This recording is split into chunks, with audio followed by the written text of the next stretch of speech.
Emma Stone sudah menang penghargaan aktris pemeran utama terbaik Oscar 2 kali. Pertama dari film La La Land dan yang kedua Poor Things yang baru saja diumumkan. Siapa yang tahu, dari karirnya yang berawal di peran-peran komedi, Emma bertransformasi menjadi salah satu aktris muda terbaik di generasinya. Yuk kita kenalan dengan sosok Emma Stone, biar kamu tahu lebih banyak tentang kiprahnya di depan maupun di belakang layar.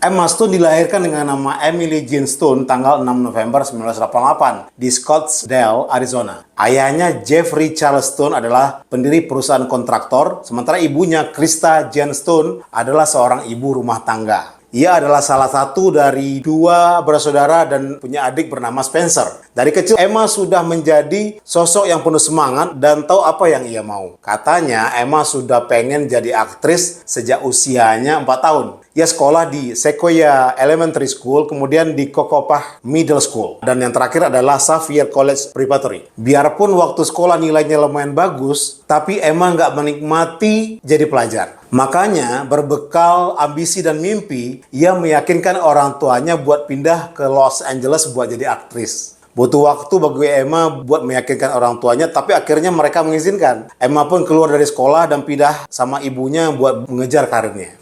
Berbekal backgroundnya yang udah nyobain improv komedi dan berbagai pementasan teater waktu zaman dia masih sekolah dulu, Emma pun ikut berbagai audisi. Tapi dia bilang acting di layar beda banget sama acting di panggung. Dan dia belum jago buat mengendalikan level actingnya yang masih kelihatan berlebihan. Di tahun 2004, Emma berkesempatan memamerkan bakatnya dalam menyanyi di sebuah reality show berjudul In Search of the New Partridge Family. Sesuai namanya, ajang pencaharian bakat yang diselenggarakan VH1 ini mau mencari cast baru untuk produksi serial berjudul The New Partridge Family. Emma bertahan berminggu-minggu dan sempat bawain lagu Beach dari Meredith Brooks dan We Belong dari Pat Benatar. Ternyata Emma beruntung kepilih main jadi Laurie Partridge. Sayangnya, serialnya nggak ada yang pick up, jadi usaha Emma terhenti sampai di situ. Setelahnya, Emma mendapat peran tamu dalam serial-serial komedi kayak Lucky Louie di HBO, The Sweet Life of Zack and Cody, serta Malcolm in the Middle. Ia juga menjadi cast dalam serial Drive di Fox dengan cast seperti Nathan Fillion dan Melanie Lynskey. Tapi baru aja jalan 7 episode, serialnya ternyata udah di-cancel. So far, perjuangan Emma masih berat banget. Tapi ini semua akan segera berubah. Setelah beberapa tahun muter-muter di ranah komedi, akhirnya Emma dapat kesempatan besar pertamanya di film Superbad karya Greg Mottola. Superbad bercerita tentang dua sahabat yang diperankan Michael Cera dan Jonah Hill. Ketika keduanya diundang ke pesta, mereka janji bakal bawain alkohol. Demi menjaga reputasi, dua pemuda di bawah umur ini pun memulai petualangan ugal-ugalan mereka demi bisa beli minuman keras. Emma berperan sebagai Jules, cewek yang ditaksir oleh Seth yang diperankan oleh Jonah Hill. Superbad sukses besar dan debut sebagai film nomor 1 di tangga box office selama 2 minggu. Film ini masuk salah satu film komedi remaja dengan keuntungan terbesar, serta mengangkat karir para pemerannya. Salah satunya adalah Emma yang menang Young Hollywood Award sebagai wajah baru yang mencuri perhatian penonton. Sayangnya, film selanjutnya yang berjudul The Rocker gak sesukses itu. Dalam film yang diperankan komedian kayak Rainn Wilson, Jason Sudeikis, dan Josh Gad ini, Emma berperan sebagai pemain bass dalam sebuah band yang mendadak viral gara-gara drummer mereka yang kelakuannya ajaib. Potensi Emma sebagai komedian terlihat makin jelas ketika main di film The House Bunny bersama Anna Faris dan Colin Hanks. Filmnya bercerita tentang gadis yang tinggal di Playboy Mansion, namun didepak ketika usianya sudah dianggap terlalu tua. Ia pun dapat rumah baru di perkumpulan mahasiswi Zeta Alpha Zeta, yang anggotanya adalah cewek-cewek yang dianggap nggak cool. Emma berperan sebagai Natalie, salah seorang mahasiswa di Zeta. The House Bunny sendiri lumayan menguntungkan meski reviewnya biasa-biasa aja. Habis itu, Emma kembali main sebagai pemeran pendukung di komedi romantis berjudul Ghost of Girlfriend Past yang dibintangi Matthew McConaughey dan Jennifer Garner. Ceritanya adalah tentang seorang pria brengsek yang sering gonta-ganti pacar. Suatu hari, ia didatangi oleh 3 hantu yang menunjukkan kisah percintaannya di masa lalu, kini, dan di masa yang akan datang. Emma berperan sebagai hantu pertama yang merupakan representasi gadis pertama yang dikencani sang protagonis. Di tahun yang sama, Emma kembali mencuri perhatian penonton melalui salah satu filmnya yang paling terkenal, yaitu Zombieland. Horor komedi yang disutradarai Ruben Fleischer ini bercerita tentang seorang pemuda bernama Columbus yang diperankan Jesse Eisenberg yang ingin pulang dan mencari orang tuanya. Ia ditemani pria bernama Tallahassee yang diperankan Woody Harrelson. Keduanya bertemu kakak adik penipu Wichita yang diperankan Emma Stone serta Little Rock yang diperankan oleh Abigail Breslin. Mereka berencana untuk pergi ke sebuah taman bermain yang katanya sih nggak ada zombinya. Film yang fun ini dipuji sama kritikus karena membuktikan bahwa film zombie juga bisa menghibur dan genrenya belum stagnan. Pendapatannya tembus 100 juta dolar Amerika sehingga menghasilkan keuntungan yang lumayan.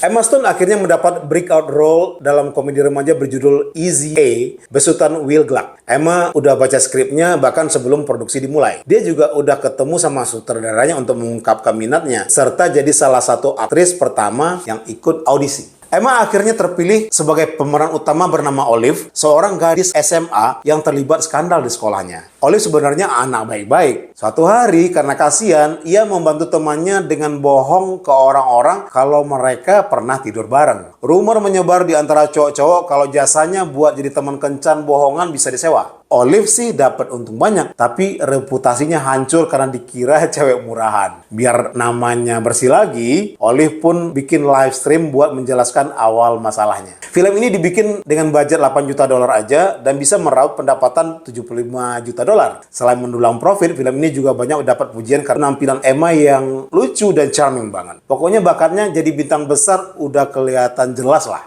Easy A mendapatkan gelar film komedi terbaik dalam Critics' Choice Award. Sementara itu, nama Emma juga naik melalui nominasi Golden Globe dalam kategori aktris terbaik dalam film musikal atau komedi. Setelahnya, Emma tampil sebagai cameo dalam film Friends with Benefit sebagai mantan pacar karakter yang diperankan oleh Justin Timberlake. Makin mengukuhkan spesialisasinya di ranah komedi, tahun 2011 Emma dipasangkan dengan Ryan Gosling dalam film Crazy Stupid Love karya Glenn Ficarra dan John Requa. Ini pertama kalinya Emma kerja bareng Ryan, dan kedepannya mereka akan kerja bareng beberapa kali lagi.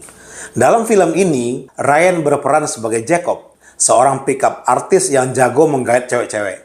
Ia menggunakan kemampuannya untuk membantu Cal yang diperankan Steve Carell ketika pernikahannya sedang goyah. Di saat yang bersamaan, Jacob ketemu seorang cewek bernama Hannah yang dimainkan oleh Emma Stone.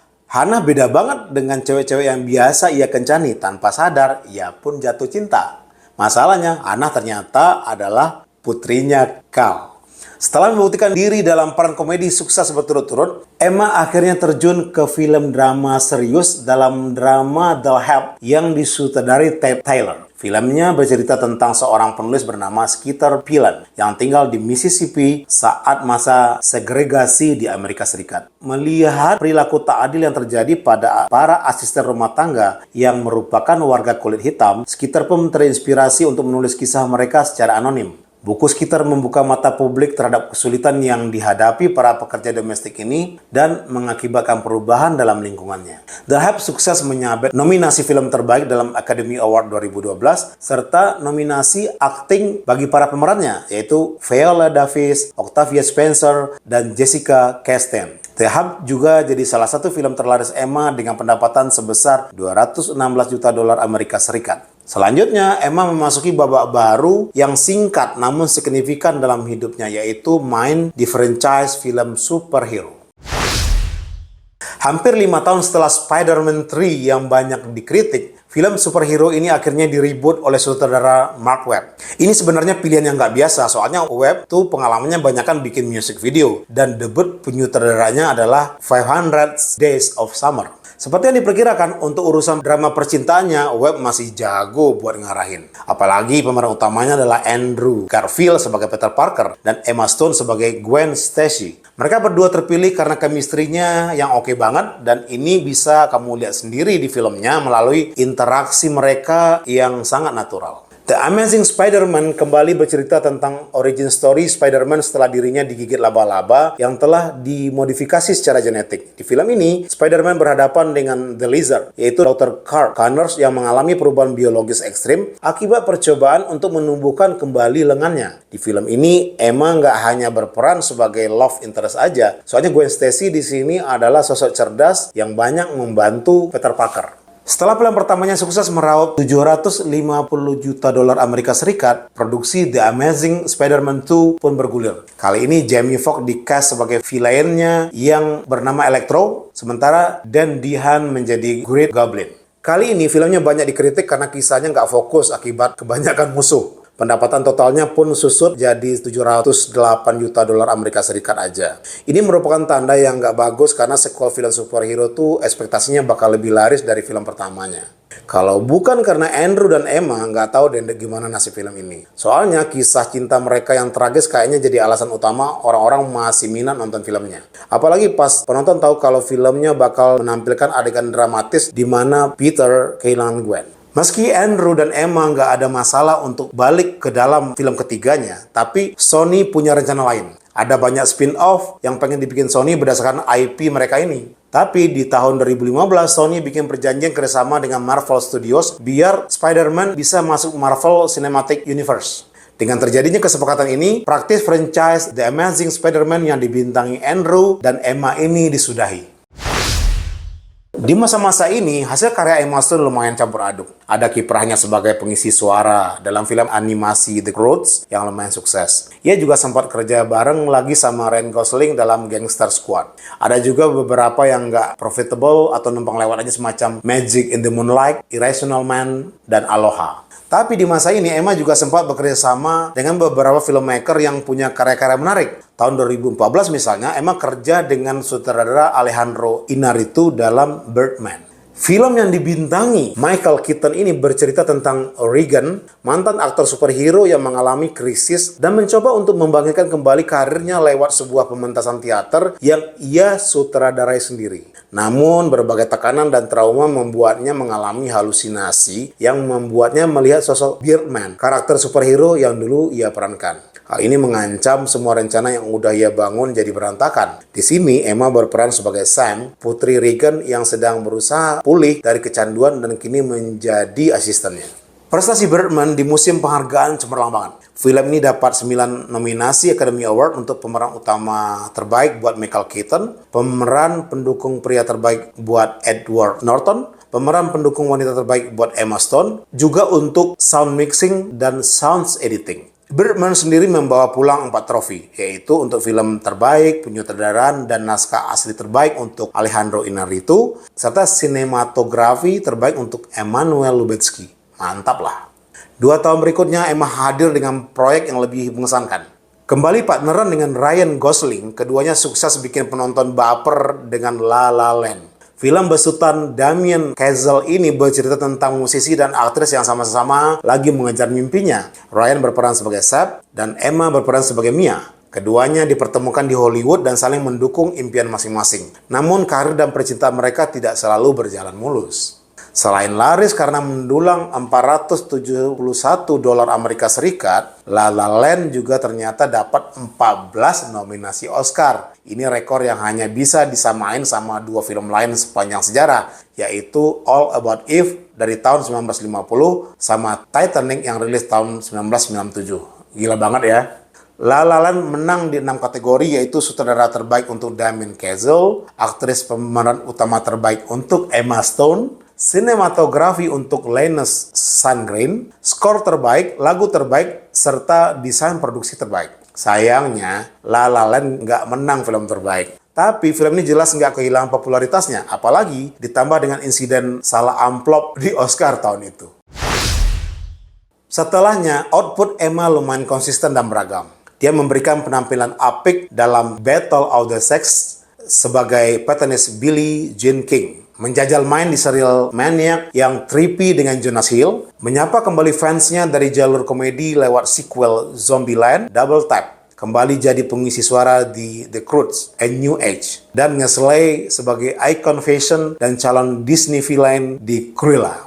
Di tahun-tahun inilah Emma kenalan dengan sutradara Yorgos Lanthimos yang punya karya-karya unik dan eksentrik. Untuk film terbarunya, Yorgos ingin bercerita tentang Ratu Anne yang diperankan Olivia Colman dan hubungannya dengan Sarah Churchill yang diperankan oleh Rachel Weisz, pendamping favoritnya di istana. Ketika muncul pendatang baru bernama Abigail Masham, persaingan untuk menjadi kesayangan sosok sang ratu pun jadi sengit. Emma sebenarnya ragu mau bermain jadi Abigail karena mengira bahwa ia adalah sosok perempuan manis yang jadi korban. Tapi setelah baca skripnya, Emma malah ngarep banget kalau Yorgos mau menerima dia jadi Abigail. Soalnya karakternya beda banget sama apa yang dia bayangkan di awal. Kali ini gantian Yorgos yang ragu. Soalnya cast-nya adalah orang-orang Inggris sementara Emma adalah aktris Amerika. Sebelum diizinkan audisi, Yorgos minta Emma kerja dulu sama pelatih aksen biar bahasa Inggrisnya nggak kedengaran aneh sendiri gitu. Ternyata Emma sanggup dan akhirnya diterima jadi cast di film ini. The Favourite kembali jadi salah satu proyek Emma yang bergelimang pujian. Film ini dapat 10 nominasi Oscar, termasuk untuk 3 cast utamanya. Olivia Colman yang menang untuk aktris pemeran utama terbaik, serta Rachel Weisz dan Emma Stone yang dinominasikan untuk aktris pendukung wanita terbaik. Ini tuh udah nominasi Oscar ketiga yang diperoleh Emma Stone dalam kurun waktu 4 tahun aja. Tapi prestasinya belum ada tanda-tanda melambat. Setelah main di film pendeknya Yorgos yang berjudul Bleed tahun 2022, ia kemudian bergabung di proyek sang sutradara yang berjudul Poor Things. Kali ini nggak hanya berperan jadi Bella Baxter yang merupakan karakter utama, Emma pun juga dilibatkan sebagai produser. Hal ini penting banget buat Emma dan Yorgos, karena mereka udah punya rasa percaya yang kuat antara satu sama lain. Perspektif Emma sangat penting buat Poor Things, mengingat materinya yang sangat menantang dan membutuhkan komitmen yang nggak main-main. Poor Things bercerita tentang wanita bernama Bella Baxter yang dihidupkan lagi oleh Dr. Godwin Baxter yang diperankan oleh William Dafoe. Bella hidup kembali namun dengan perspektif seorang anak-anak. Perlahan-lahan Bella belajar mengenai dunianya dan pelan-pelan menjadi dewasa melalui pilihan-pilihan yang diambilnya. Film Poor Things banyak jadi perbincangan karena menampilkan banyak sekali adegan seks, terutama antara Emma dengan Mark Ruffalo yang berperan sebagai pria bejat bernama Duncan Wedderburn. Emma keberatan kalau perspektif filmnya dianggap eksploitatif soalnya ia sendiri duduk di kursi produser. Jadi semua keputusan yang ada di layar nggak dibikin sepihak, soalnya ia pun turut andil di dalamnya. Keberanian Emma untuk akting habis-habisan dalam film ini memukau banyak penonton. Poor Things dapat 11 nominasi Oscar tahun 2024 dan memenangkan 4 piala untuk make up dan hairstyling, desain produksi, dan kostum terbaik, serta pemeran utama wanita terbaik untuk Emma Stone. Kita udah ngupas banyak banget cerita tentang karir Emma Stone. Sekarang yuk kita bahas fakta-fakta menarik mengenai kehidupan pribadinya serta kisah hidupnya yang ternyata lumayan relatable. Kita tahu kalau sebelum pindah ke Los Angeles, Emma udah lama minta sama orang tuanya buat diizinkan mengejar mimpinya jadi aktris sukses. Tapi tahu nggak sih, dia nggak cuma minta dengan merengek doang. Tahu kalau cita-citanya butuh perencanaan matang, Emma memastikan ia mengambil langkah ekstra buat meyakinkan kedua orang tuanya. Buat pitching idenya, ternyata Emma sampai bela-belain bikin presentasi PowerPoint yang diberi judul Project Hollywood. Dalam presentasinya yang dibikin pakai lagu Madonna itu, Emma menjelaskan kenapa ia harus diizinkan pergi ke LA jadi artis. Meski masih muda, menurut dia itu nggak masalah. Ia sampai masukin daftar nama orang-orang terkenal yang udah merintis karir mereka sejak masih anak-anak. Emma sendiri saat itu masih remaja dan belum lulus SMA. Tapi melihat semangat dan dedikasi putrinya untuk jadi aktris, orang tuanya pun luluh. Sehingga ibunya pun berangkat ke LA bersama Emma buat mengejar mimpinya. Emma tuh menghindari banget punya akun media sosial. Apalagi setelah dia terkenal. Katanya dia takut banget kalau komentar random di media sosialnya bisa diungkit-ungkit lagi ke dia. Jadi daripada kena masalah, dia mendingan nggak ikut-ikutan deh. Ini ternyata bukan satu-satunya alasan Emma tobat mainan sosmed. Katanya sih dulu banget, Emma tuh sempat punya akun Facebook. Sama seperti banyak orang pada masanya, Emma make akunnya buat main game. Nah, Emma tuh katanya kecanduan main Farmville. Dia tuh serius banget mainnya. Udah kayak bertani beneran. Sampai-sampai dia nggak makan cuman buat nungguin mau harvest tanamannya. Tahu kalau ini mulai jadi kebiasaan buruk, Emma pun memutuskan untuk berhenti dan tutup akun biar nggak harus mikirin ladangnya seharian. Kalau kamu nonton Emma di televisi atau lihat dia lagi interview, sering kelihatan kalau Emma tuh orangnya panikan. Emma mengakui kalau dia dari kecil tuh udah punya gangguan kecemasan gitu. Kata Emma, semuanya dimulai sejak umurnya masih 7 tahun. Suatu hari, dia lagi di rumah temennya. Lalu mendadak panik karena ngirain rumahnya kebakaran. Padahal nggak ada apa-apa. Untuk mengatasinya, Emma sudah ikut terapi dari kecil. Ikut improve komedi dan acting ternyata juga cukup membantunya. Meski sampai saat ini Emma masih terus punya masalah kecemasan. Karena itulah, Emma turut memberi advokasi mengenai kesehatan mental, terutama untuk orang-orang yang mengalami serangan panik sepertinya sejak kecil. Emma berharap bisa jadi inspirasi bagi mereka yang punya masalah serupa, dan nunjukin kalau ini nggak bisa menghentikan mereka untuk tetap berprestasi. Waktu remaja, Emma tuh ternyata geeky banget loh. Jadi karena dulu belum banyak kerjaan, Emma sempat punya hobi komputer. Ia banyak berinteraksi dengan orang-orang di forum, terus belajar HTML, dan juga bikin situs gratis buat teman-temannya. Emma bahkan pernah ngurus online newsletter gitu, yang namanya Neptune. Isinya tuh artikel-artikel dan kolom saran yang dia tulis buat cewek-cewek remaja seumuran 12-18 tahun gitu. Kata Emma sih kalau dia gagal jadi artis, kayaknya kali yang bakal diambil tuh mau jadi jurnalis. Soalnya dia ternyata seneng banget ngerjain ginian. Kamu tentu sekarang udah tahu kalau Emma nama aslinya adalah Emily. Waktu daftar Screen Actor Guild, karena nama Emily Stone udah ada yang punya, ia pun memilih nama Emma Stone aja. Tahu nggak sih, Emma memilih nama ini soalnya dia ngefans sama Spice Girl. Terutama dengan Emma Bunton, si baby Spice. Emma ini sampai sekarang masih ngefans Spice Girl. Ia juga udah mewujudkan impiannya ketemu dengan sang idola dan foto sama baby Spice. Waktu ikut sebuah interview, Emma juga sempat dapat kejutan dari salah satu membersnya, yaitu Melanie Brown alias Carrie Spice. Karena terharu banget disalamin sama idolanya, Emma pun hampir menangis. Di awal karirnya, Emma sempat struggling banget buat dapat kerjaan. Menurutnya, dia ngerasa lagi berada di titik terbawah karirnya tuh waktu lagi audisi di serial Heroes. Mungkin kamu pernah nonton serial yang mengangkat soal orang-orang dengan kekuatan super ini. Nah, dulu tuh Emma ikut audisi buat jadi sang cheerleader, yaitu Claire Bennett. Waktu audisi dan duduk di ruang tunggu, Emma sempat dengar di ruang sebelahnya kalau aktris yang lagi audisi di dalam adalah pilihan mereka. Dan dari nilai 10, dia diberi nilai 11. Benar aja ketika keluar ternyata aktris tersebut adalah Hayden Panettiere yang akhirnya dapat peran tersebut. Tapi gara-gara kegagalan ini, Emma yang mikirnya udah nothing tulus aja akhirnya bisa lebih lepas pas audisi selanjutnya sehingga akhirnya dia bisa dapat peran di Superbad. Selain jago acting, ternyata Emma juga bisa nulis dikit-dikit. Jadi di film The Amazing Spider-Man 2, Emma tampil sebagai Gwen Stacy yang baru aja lulus dan harus memberikan pidato pada para murid di sekolahnya. Untuk adegan ini, Emma ternyata menulis sendiri naskah yang harus dia bacakan waktu itu. Ternyata hasilnya bagus dan sangat menyentuh. Terutama karena konteks kejadiannya yang hadir gak lama sebelum akhirnya nanti Peter Parker harus berpisah selamanya dengan Gwen Stacy.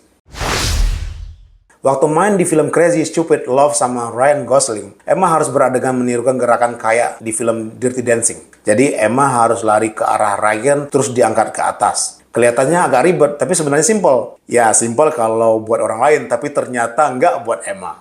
Dulu tuh waktu masih sekolah, Emma pernah ikut pelajaran olahraga dan dia berdiri di atas palang gimnastik sambil dipegangin gurunya. Tahu-tahu pegangannya dilepas, Emma yang limbung jatuh ke depan dengan tangan terlipat dari jarak 2 meter. Gara-gara ini, tangannya patah dua-duanya. Sejak saat itu, Emma ternyata nggak sadar jadi punya fobia diangkat tinggi-tinggi gitu. Jadi ketika beradegan sama Ryan, Emma langsung panik dan nangis. Karena Ryan dan saudaranya pada kaget banget, akhirnya mereka memutuskan pakai pemeran pengganti aja buat adegan ini biar Emma nggak tambah trauma.